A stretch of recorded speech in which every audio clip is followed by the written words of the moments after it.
तो वो उसमें क्या है कि वो उतना प्रभाव भी नहीं उत्पन्न करता है, ठीक है ना। तो जो गज गति वो एक बहुत सारी बातों को लेकर के गज गति ये शब्द रूढ़ हुआ है, उसका पूरा व्यक्तित्व उसमें आ जाता है, ठीक है ना। आप कैसे बात करते हैं, आप कैसे चलते हैं, आप कैसे बोलते हैं, तो पशु पक्षियों को लेकर के कवियों ने ऐसे बहुत सारे उपमान दिए। कौन कोयल की तरह है, कौन कौवे की तरह है, कौन हंस की तरह है। क्यों? क्योंकि उन्होंने प्रकृति में ये सब देखा है ना। एक सिंह चल के आ रहा है, सब कायर लोग अपने आप दूर हट जाते हैं, और ऐसे लोमड़ी भाग गई तो कोई ठीक है, क्या है उसका कोई वो नहीं है, तात्पर्य नहीं। तो ये गज कैसा है, इसकी बड़ी गंभीर गति, अनुपलुत गति, और पर वारणस्य, पर अर्थात श्रेष्ठ और वारण अर्थात गज। तो ऐसा जो गज है उसका दाना को सेक सुगम, दान जल से वो जो मध्यजल बह रहा है ना, वो इतना बह रहा है कि वहां से बहते बहते उसकी सूंड तक भी आ रहा है। तो दान के जल से सुगम सुंदर, करह, कर का मतलब होता है सूंड, तो उसकी सूंड जो है उस दान के जल से बड़ी ही सुंदर दिखाई दे रही। पूरा हाथी का वर्णन है, लेकिन अब कवि बोलता है कि नहीं, ये हाथी का वर्णन नहीं, ये राजा का वर्णन। अभी देखिए यही श्लोक पूरा राजा का भी अर्थ है। क्या बोला?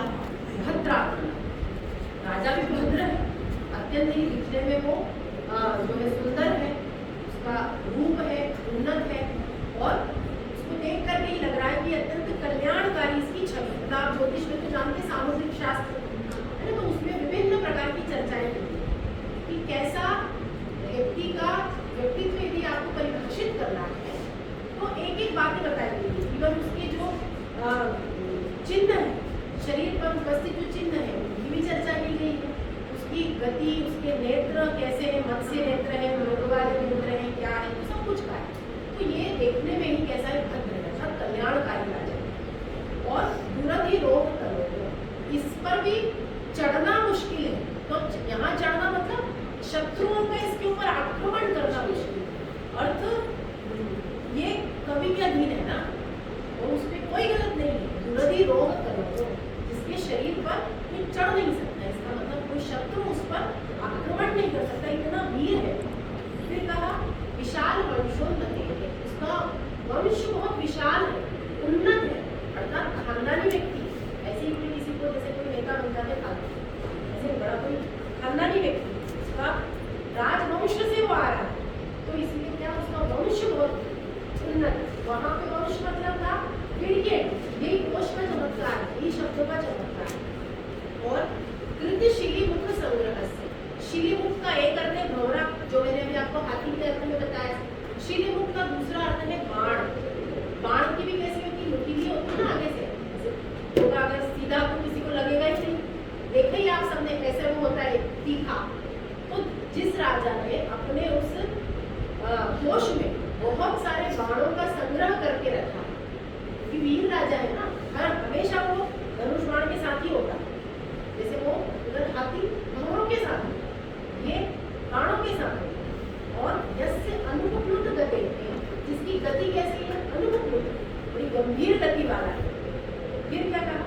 पर वारणस्य, पर या वहां पे पर का मतलब श्रेष्ठ है, यहाँ पे पर का मतलब है दूसरे शत्रु, दूसरे शत्रुओं को वारण करने में कोई भी शत्रु टिक नहीं पाता इसके साथ। ऐसा जो राजा है उसका दानाम, अब देख दान का जल, दान शब्द हाथी के अर्थ में उस मध्य जल के, यहाँ पे दान का अर्थ है राजा दिन भर दान देता है। तो दान के जल से सतत